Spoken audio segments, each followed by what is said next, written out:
Թեհրանում իրավիճակը շարունակում է լարված մնալ։ Չնայած պարբերաբար լսվող պայթյունների ձայներին եւ անվտանգության խստացված միջոցառումներին, մայրաքաղաքում կյանքը կարծես թե շարունակում է իր բնականոն ընթացքը։ Թեհրանում տիրող իրավիճակի շուրջ զրուցել ենք դասախոս միջազգայնագետ Էհսամ Մովահեդյանի հետ, ով այս պահին գտնվում է մայրաքաղաքի մոտ տարածքում եւ մանրամասն ներկայացրեց, թե ինչպիսին է ընդհանուր իրադրությունը քաղաքում։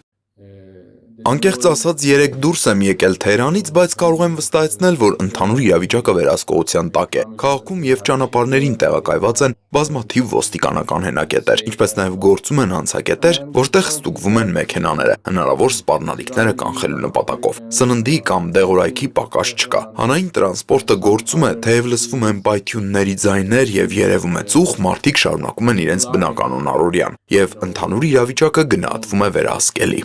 Ըստ Մովահեդյանի հայտարարված ռազմական թիրախների փոխարեն հարվածներ են հասցվում պետական շենքերին, հիվանդանոցներին, դպրոցներին եւ նույնիսկ պատմական հուշարձաններին, ինչի արդյունքում էլ դպրոցներն ու համալսարանները փակ են, ուսանողները սովորում են առցանց, պետական հաստատություններն ու նախարարությունները աշխատում են կիսով չափազորությամբ։ Նույնիսկ կարող եմ ասել, որ շատ իրանցիներ մասնակցում են ցույցերի, աջակցություն հայտնելով Իսլամական Հանրապետությանը եւ իրենց երկրին, եւ այդ ծրագրերը չեն հաջողվում։ Որոշ մարդիկ նախկինում աջակցում էին Փահլավիին, բայց այժմ փոխել են իրենց դիրքորոշումը, տեսնելով իրողությունները։ Այս հարձակումները ազատության համար չեն, այլ կարող են Իրանը դարձնել մեկ այլ Լիբիա, Սիրիա կամ Վենեսուելա։ Իրանը դեռևս չի կիրառել իր ամենաժամանակակից հրթիռները եւ պատրաստ է երկարատև պատերազմի։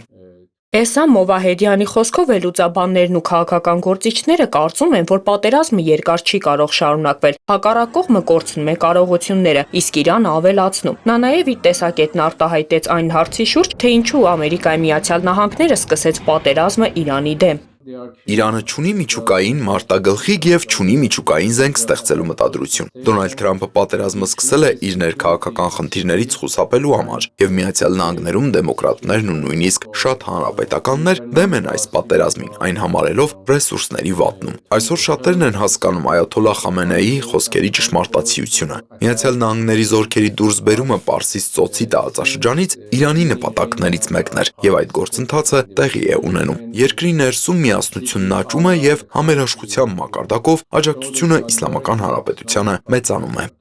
Մովահեդյանը վստահեցնում է, որ պատերազմից հետո Իրանը կունենա ավելի մեծ ազդեցություն։ Նա նաև նշել է, որ Իրանը պատրաստ է համագործակցել Հարավային Կովկասի երկրների հետ, առանց արտաքին միջամտության, խաղաղությունը եւ կայունությունը ապահովելու համար։ Շանթ հեռուստաընկերություն, Հորիզոն։